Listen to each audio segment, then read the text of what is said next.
Today I'm going to be making some old-fashioned shortbread cookies, and here are the ingredients that we need. 1 cup of salted butter. You may use unsalted if you wish, but I do like salted in this recipe. 1.5 cups of all-purpose flour, 1/2 cup of icing sugar, and 1/2 cup of cornstarch. So those are the ingredients, so let's get started. For our first step, I'm going to get all of my butter into a bowl, and I've had this butter out for about 5 hours, so it is very soft. I'll just break that down. And then I'm going to add in my powdered sugar. This is also called confectioner sugar or icing sugar, and I'll just sift that in.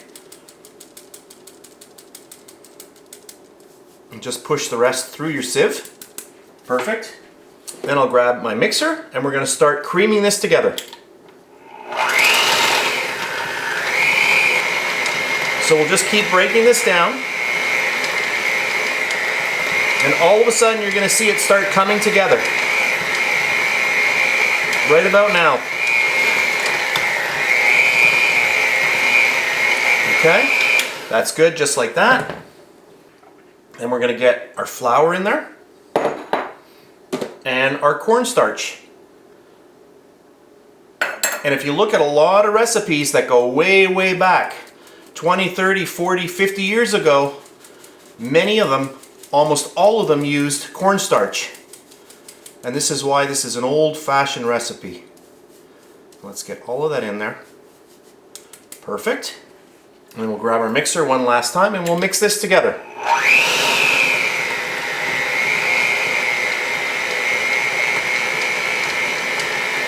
So if you've never had shortbread, the best way I can describe it is like eating a cookie full of buttery flavor. It really is a butter cookie.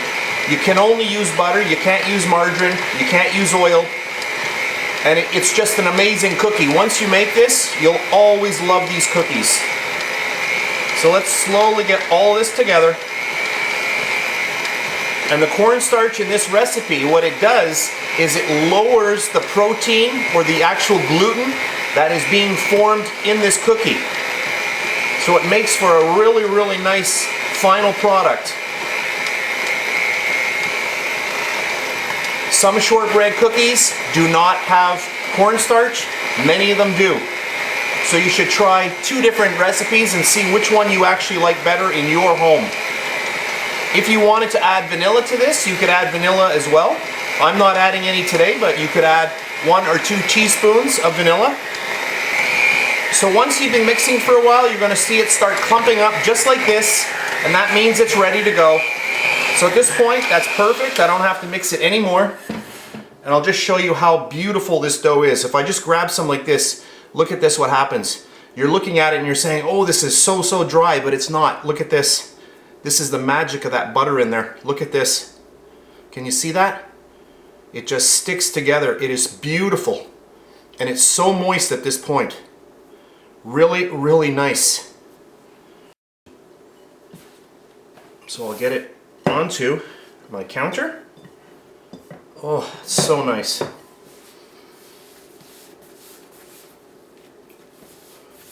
Beautiful dough. So at this point right now, what you can do is you can cover this with plastic wrap and just chill it down for maybe 20 minutes to a half an hour, but it's not even necessary.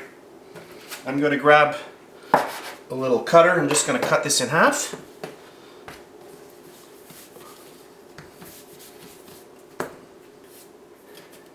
Get a little flour down on my workbench.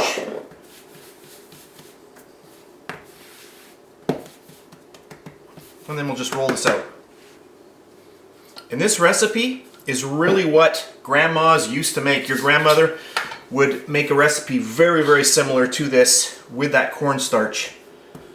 And when you're making shortbread, you don't want to make them too thin. And as you're rolling, you just want to make sure that you give it a little bit of a turn.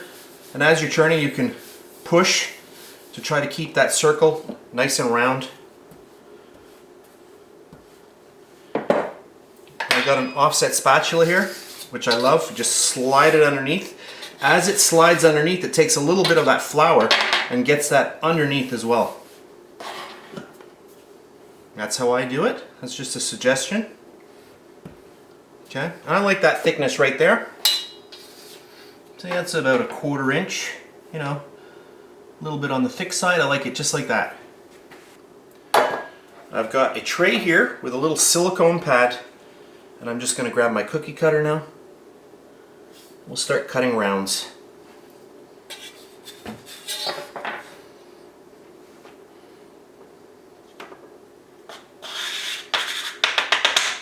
And when you're cutting, try to stay as close to the other cut as possible so that you really maximize your surface area of your dough. Because if you're cutting around, with big gaps in between, then you're going to have to do a lot more rolling.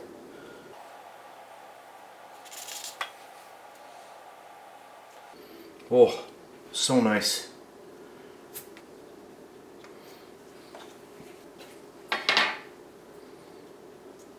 Perfect.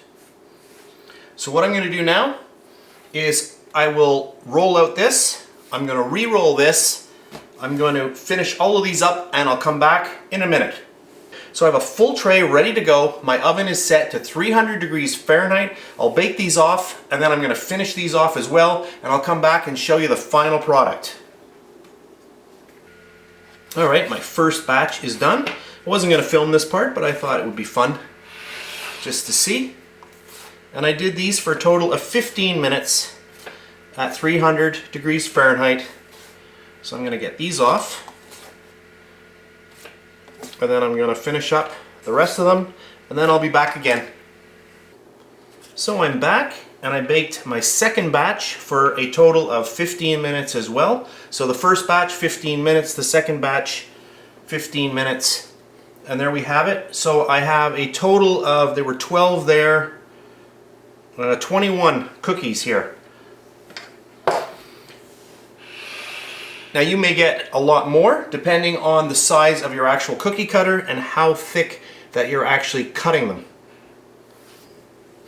I'll take one of the cool ones and I'll just break right into this. Watch this. Beautiful. And I don't know if the camera can pick that up, but look at the layering in that cookie. Let me just zoom in a little bit. So I've just zoomed in a little bit. Hopefully the camera can pick up how nice the texture is in these shortbread cookies. Really, really nice. Look at that. They just fall apart. When you put these in your mouth, they just melt in your mouth. Beautiful, beautiful buttery taste. So I hope you try this recipe out. I do have other recipes that contain no cornstarch, but you might like this recipe better. This recipe makes a very, very good cookie as well. I hope you enjoyed this video, and I'll see you next time. It just melts in your mouth. It is so good. Love it.